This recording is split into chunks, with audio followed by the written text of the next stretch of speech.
Comment demander l'autorisation pour détecter? Vous pouvez retrouver encore plus d'informations sur le site prospectiondeloisirs.fr, sans oublier de nous soutenir si ce contenu vous plaît. La détection de métaux implique de parcourir divers terrains. Plus vous parcourez de zones avec votre détecteur, plus vous augmentez vos chances de dénicher des objets intéressants. C'est une simple question de logique.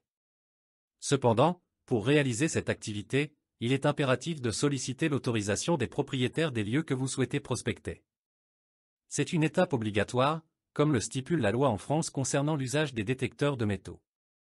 Il est absolument inadmissible de creuser des trous sans avoir préalablement demandé la permission aux propriétaires. Cela dénote un manque flagrant de respect et constitue une attitude discourtoise envers la pratique de la détection.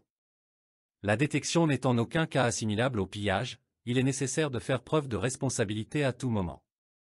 Même si certains endroits ne nécessitent pas de formalité, il faut solliciter l'accord préalable pour explorer les lieux de quelqu'un. Il est compréhensible que demander une autorisation puisse présenter des difficultés selon la personnalité de chacun. Certains hésitent par timidité tandis que d'autres redoutent les refus. Dans ce podcast, je vous présenterai des astuces pour obtenir facilement ces autorisations, quel que soit votre tempérament. Avez-vous déjà ressenti une appréhension à demander l'autorisation pour quelque chose? Cela peut sembler intimidant de solliciter la permission de détecter sur les terres de quelqu'un si vous n'avez jamais franchi ce pas auparavant. Cependant, à mesure que vous vous y habituez, la conversation devient plus fluide. En bref, demander devient plus facile à force de le faire. Il est certain qu'il y aura toujours des personnes qui donneront leur accord et d'autres qui refuseront. C'est un aspect inévitable auquel il faut s'attendre. Certains propriétaires diront « non », quelle que soit votre argumentation, mais ne laissez pas cela entamer votre détermination, cela fait partie des choses courantes. Pour obtenir l'autorisation de détecter sur des propriétés privées, il est important d'avoir un certain talent pour la parole et de s'exercer. La manière dont vous vous présentez joue un rôle crucial. Comme dans de nombreux aspects de la vie en société, la première impression est toujours importante. Avoir confiance en soi est essentiel. La première fois peut être un peu stressante, alors soyez aimable et sûr de vous, tout en restant concis et poli. Lorsque vous sonnez à la porte, prenez soin de retirer vos lunettes de soleil, si vous en portez, et de reculer légèrement. Évitez de vous tenir trop près de la porte. Identifiez-vous clairement et expliquez la raison de votre visite. Si vous faites partie d'une association ou d'une fédération, cela peut aider à inspirer confiance. Après tout, vous êtes là simplement pour balayer un champ, ce qui n'a rien de grave, d'autres le font sans demander la permission. Choisissez vos mots avec précaution. Ce que vous exprimez au propriétaire est important, mais veillez à ne pas paraître comme un vendeur faisant du porte-à-porte. Présentez-vous simplement et mentionnez que la détection de métaux dans les champs est votre loisir du week-end. Évoquez votre recherche d'objets perdus sans trop entrer dans les détails. Enfin, demandez-lui poliment l'autorisation de détecter sur l'une de ses terres. C'est aussi simple que cela. Généralement, la conversation suit deux phases distinctes. L'approche initiale et l'échange d'informations. La première étape, celle de l'approche, revêt une grande importance dans votre demande. Elle doit être concise, directe et polie pour laisser une bonne impression. Voici une phrase type que vous pouvez utiliser. Bonjour, excusez-moi de vous déranger. Je fais de la détection avec un détecteur de métaux et je me demandais si je pourrais parcourir l'un de vos champs pendant quelques heures, s'il vous plaît. Il est essentiel de ne pas trop en dire lors de cette première approche. Il est recommandé d'adapter votre ton de voix pour montrer que votre requête est habituelle et courante pour vous. Si la réponse est un « non » catégorique, vous avez deux options. Soit partir sans insister et chercher une autre autorisation ailleurs. Soit tenter de comprendre la raison du refus en discutant davantage.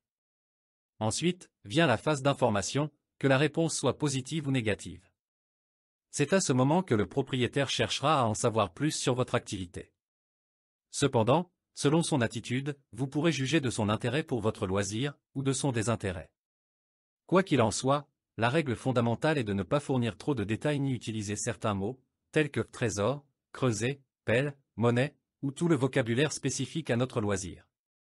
Le propriétaire peut poser des questions sur votre expérience personnelle ou dans ce loisir, s'intéresser à vos trouvailles habituelles. Tout cela peut être favorable à votre demande, à condition de respecter les mots interdits. Vous pratiquez la détection avant tout pour vous détendre et prendre l'air. Il est important de noter que la plupart des objets trouvés avec un détecteur de métaux n'ont souvent pas une grande valeur, mais le propriétaire peut ne pas en avoir conscience. En mentionnant que vous recherchez des objets rares ou des trésors, il pourrait penser que son champ est rempli d'objets précieux, ce qui est généralement loin d'être le cas. Lorsque des questions sont posées sur la manière dont vous récupérez les objets perdus, évitez de mentionner que vous creusez des trous ou utilisez une pelle. Expliquez plutôt que vous utilisez un petit outil de jardinage. Pour une première demande avec ce propriétaire, préférez une petite pelle plutôt qu'une grande pelle avec un manche d'1 mètre, dans le but de minimiser votre impact sur son terrain. Si la conversation se déroule favorablement et que vous obtenez l'accord, il est recommandé de connaître au minimum le nom du propriétaire et éventuellement son numéro de téléphone. Il serait même préférable de formaliser votre demande par écrit. De votre côté, n'hésitez pas à vous renseigner sur l'histoire des lieux que vous comptez prospecter afin d'éviter de cibler une zone archéologique et vous trouver sous le coup de la loi. Informez-vous sur d'éventuels prospecteurs précédents, sur la proximité de cours d'eau ou sur d'autres champs lui appartenant, utilisez le cadastre. Ces informations pourraient être précieuses et élargir vos possibilités pour l'avenir. Il est recommandé de rencontrer le propriétaire en personne pour obtenir son autorisation. Les emails ou les appels téléphoniques sont rarement efficaces. Les gens préfèrent vous voir en personne afin de se faire une idée de qui vous êtes avant de donner leur accord. Il est judicieux de faire votre demande lorsque le propriétaire est présent à l'extérieur, peut-être dans son jardin ou en train de travailler dans son champ, surtout pendant les moissons ou lorsqu'il retourne la terre en septembre ou octobre. À ces moments-là, le champ n'est pas en pleine production, ce qui augmente vos chances d'obtenir l'autorisation. Cependant, durant les périodes de semis, attendez-vous généralement à un refus, sauf si c'est pour la prochaine saison.